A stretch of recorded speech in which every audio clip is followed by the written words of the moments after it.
কত বছর পরে এইভাবে আজ বৃষ্টিতে ভিজলাম। হে এভরিওয়ান, আসসালামু আলাইকুম। কী অবস্থা সকলের? আশা করছি ভালো আছো।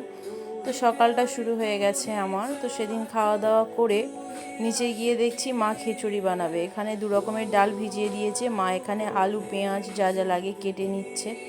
তো এখানে কেটে নেওয়ার পরে ওপরে আমি আবার বাবুর জন্য আলাদাভাবে তরকারি করছি, যেহেতু খিচুড়ি হচ্ছে।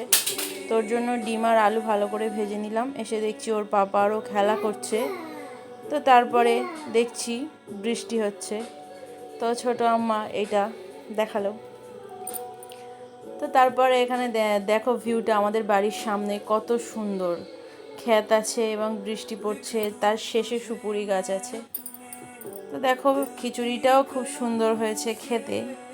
খিচুড়ি ছিল, তার সঙ্গে ভাজা ছিল, গোশ কষা ছিল। তো আজ ভিডিওটা এই পর্যন্ত। ভালো লাগলে লাইক করো। Thanks for watching.